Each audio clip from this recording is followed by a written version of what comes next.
प्रधानमंत्री नरेंद्र मोदी ने आज सतना में जनता से कहा कि आपके वोटों ने ऐसा कमाल किया है कि देश के दुश्मनों के हौसले पस्त हैं। उन्होंने कहा कि इस बार भी एमपी विधानसभा चुनाव में आपका हर वोट त्रिशक्ति की ताकत से भरा हुआ है। आपके वोट में त्रिविध शक्ति की ताकत है।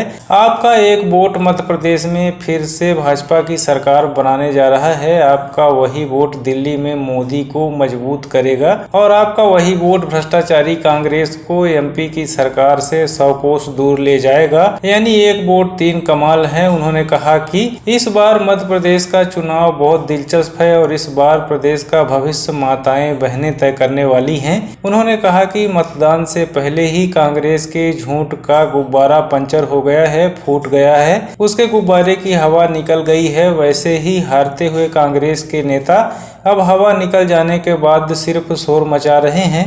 कांग्रेस के करप्शन काल में बिचौलियों की मौज थी, लेकिन हमने उस पर भी ताला लगा दिया है। उन्होंने कहा कि मोदी ने भ्रष्टाचार को खत्म किया और ये हिम्मत देश की जनता से मिली है, क्योंकि जनता ही मुझे लेकर आई है। देश की जनता के आशीर्वाद से मुझे ताकत मिली है, इसलिए कांग्रेस सारी दुश्मनी मोदी के साथ ही जनता से भी निकाल रही है। वो मुझे ही नहीं, आपको भी परेशान करने में लगे हुए हैं। उन्होंने जनता से कहा कि आपको ये सीख हमेशा याद रखना है, कांग्रेस आई तबाही लाई। कांग्रेस आई तो वो आपको सरकार से मिलने वाली सारी मदद बंद कर देंगे, ये सारी जन कल्याणकारी योजनाएं बंद कर देंगे।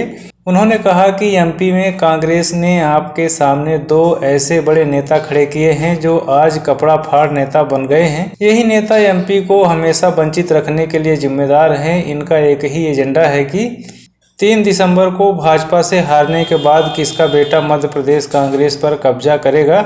उन्होंने कहा कि उनकी लड़ाई ये है कि अपने बेटों को सेट करने में वो पूरे मध्य प्रदेश को अपसेट करने में लगे हुए हैं।